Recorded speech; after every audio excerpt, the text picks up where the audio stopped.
यह भी श्रवण किया कि कथा को सुनकर के पापी व्यक्ति भी मुक्ति पा सकता है।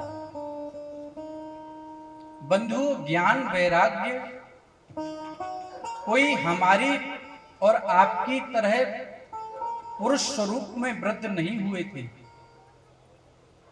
ज्ञान वैराग्य क्या है? भागवत में भक्ति तो है ही,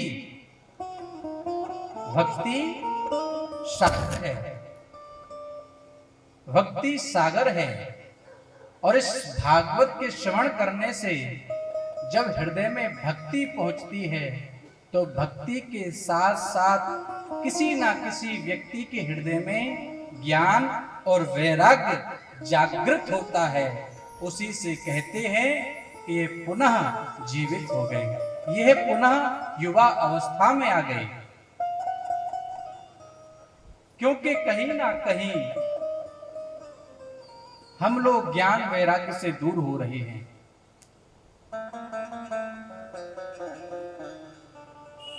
तो भागवत हमको भक्ति प्रदान तो करती है, लेकिन इसके साथ साथ ज्ञान वैराग्य की जागृति होती है। श्रीमद् भागवत अद्भुत ग्रंथ है, अद्भुत। और बंधु, ये ग्रंथ ही नहीं है, ये साक्षात कृष्ण का ही स्वरूप है। उसका वांगमयी प्रतिमूर्ति है। आप संसार के कोई भी ग्रंथ उठा करके पढ़िए, किसी में श्री हनुमान जी की वंदना है, किसी में राम जी की स्तुति है, किसी में शंकर भगवान की वंदना है। परंतु भागवत ऐसा ग्रंथ है जिसमें किसी भी देवी देवता की वंदना नहीं की गई।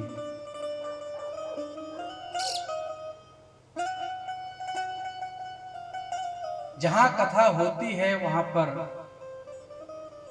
नाना प्रकार की बाधाएं भी आती रहती हैं। तो इसीलिए तो ये भागवत होती है। इन बाधाओं से मुक्ति कैसे मिले? क्योंकि भागवत में कहा गया है कि जहां पर कथा हो वो स्थान इस प्रकार होना चाहिए कि बाहरी आवाज कथा पंडाल में प्रवेश ना कर सके, क्योंकि उससे विघ्न प्रवेश होता है। व्यास जी की जो कनेक्टिविटी है जब तक श्रोताओं से नहीं मिलेगी तब तक ना आपको आनंद सुनने में आएगा और ना मुझे कहने में आनंद आएगा। प्रेम से कहिए राधे राधे। तो हम सबका दायित्व बनता है कि शांति से बिना हलचल करे हुए जो भी कार्य है बिना हल्ला करे हुए हो जाने चाहिए, तब उस कथा में आनंद आता है। तो भागवत में वंदना की गई है किसकी? सत्य की, सत्य की वंदना की गई है। तो आइए उसी सत्य के साथ हम और आप लोग भी बहुत सुंदर मंगलाचरण के साथ साथ प्रारंभ करते हैं। जन्माद्यस्यतोऽन्वयादितरतश्च चार्थेषु विज्ञः सुराट् तेने ब्रह्म हृदय आदि कवये मुह्यन्ति यत् सूर्यः तेजो वारिमृदां यथा विनिमयो यत्र सर्गो वृषाम् धाम्ना स्वेन सदा निरस्तकुहकम् सत्यं परं धीमहि। सत्यं परम धीमहि। जन्माद्यस्यतोऽन्वयादितरतश्चार्थेषु विज्ञः सुराट्। अर्थात जो स्वयं में सुराट है, जो स्वयं में सुराट है, जिस ब्रह्म को हम ब्रह्म समझते हैं, उस ब्रह्मा को प्रतिपादित करने वाले स्वयं श्री कृष्ण ही है, और अपने तेज से ही ये पूरे संसार को प्रकाश देते हैं।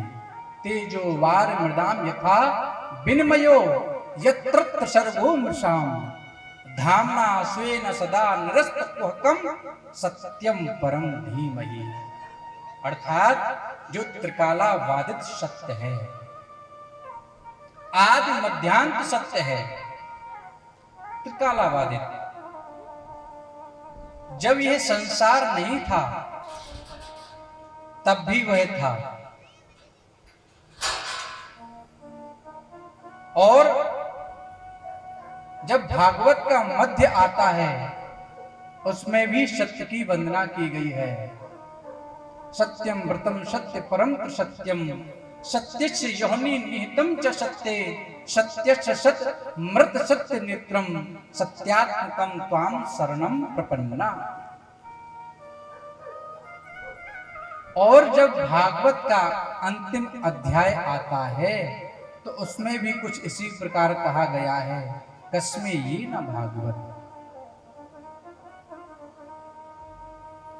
कहने का तात्पर्य यही है कि पहले भी भागवत में सत्य है, मध्य में भी सत्य है, और अंत में तो वो है ही। त्रिकालावादित सत्य है, और वह सत्य कौन है? वह सत्य श्री कृष्ण है, वह सत्य श्री कृष्ण कथा है। यदि हम जीवन में सत्य पर चलने का संकल्प लेते हैं तो हमारी शिव पूजा भी सार्थक है। सत्य पर यदि हम चलते हैं तो यहां पर बैठकर के कथा सुनना भी सार्थक है। अब महाराज इतना भी सत्य का पालन मत करो कि कहीं वह सत्य हमारे लिए नुकसानदायी हो जाए। उतना सत्य बोलो जितना चल सके। अब तनिक तो झूठ चलता ही है, तो सत्य की वंदना की गई है। सत्य के साथ साथ यदि आप चलेंगे तो हमारे हर कार्य सिद्ध ही होंगे।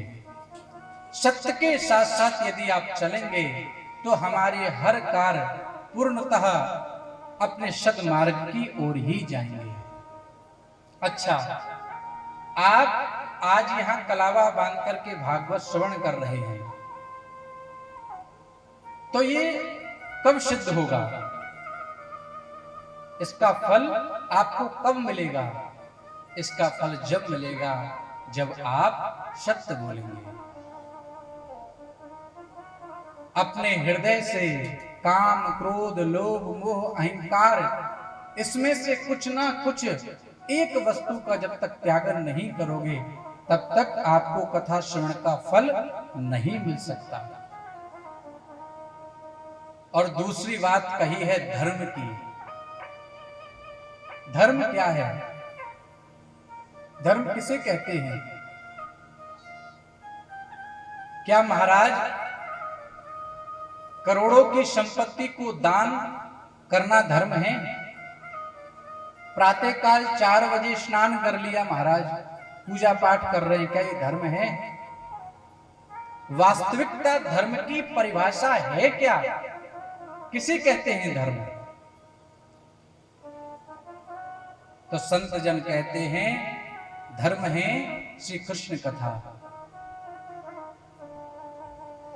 वह कैसे?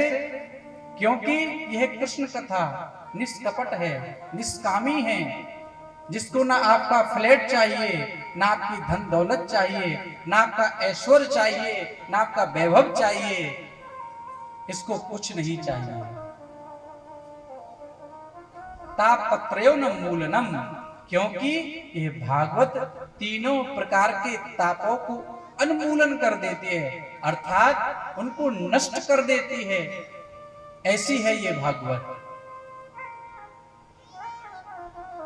तो महाराज जब यह भागवत इतनी अद्भुत है, इतनी कृपामयी है, तो इसका प्राकट्य कहां से हुआ? व्यास जी ने इसको क्यों लिखा, कहां से आई?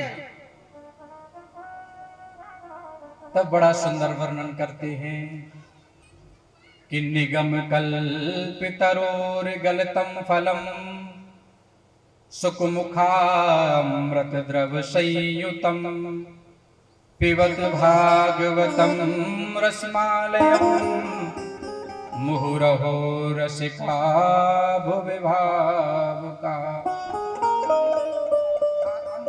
निगम कल्पतरो पिबत भागवतम रसमालयम मुहुरहो रसिका भुविभावका। निगम है वेद रूपी कल्प वृक्ष, और उस वृक्ष का पका हुआ फल ही तो श्रीमद् भागवत है, पका हुआ फल है। पिबत भागवतम रसमालयम। प्रश्न उठता है कि महाराज यदि ये फल पका हुआ है तो फल में तो गुठली होती है, छिलका होता है, तो कोई बुद्धिजीवी व्यक्ति क्या गुठली के साथ साथ फल खा सकता है? छिलका खा सकता है? तब कहा कि नहीं,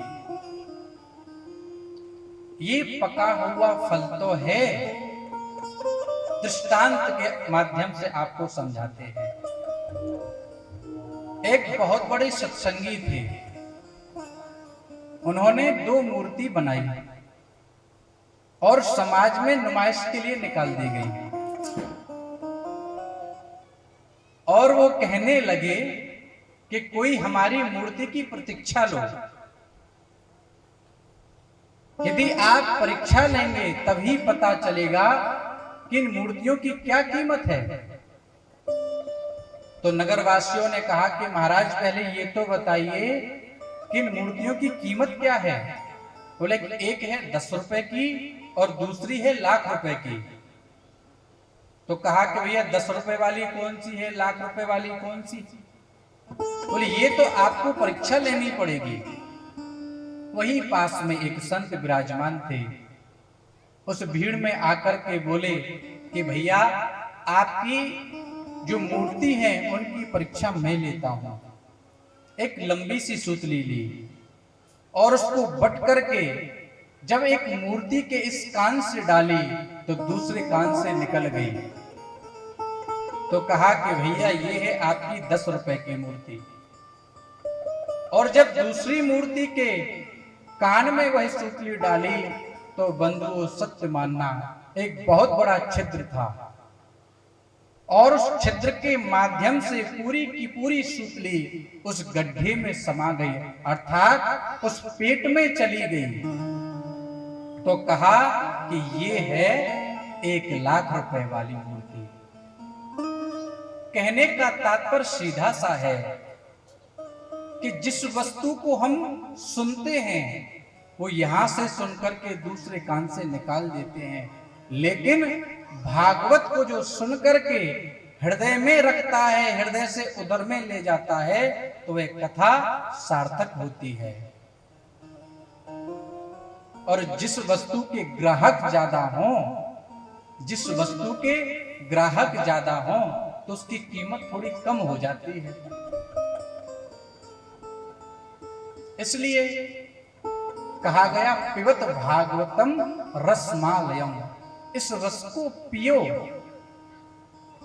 तो किसी श्रोता ने कहा कि महाराज कितना पिए, कितना सुने।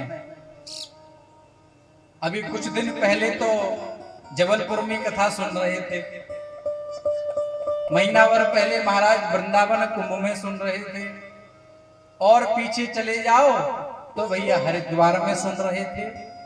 कितना सुने, वही भागवत है, वही ठाकुर जी है, वही प्रसंग है, सब कुछ वही तो है। कितना सुने। तब कहा कि मुहुर मुहुर, बार बार सुनो, बार बार पियो, जितना मिले उतना पियो। और जो व्यक्ति संसार में यह कह दे कि वही कृष्ण है, वही राम है, वही भागवत जी हैं, तो सत्य मानना बंधुओं, उसने अभी भागवत के तत्व को समझा ही नहीं। प्रेम से कहिए राधे राधे।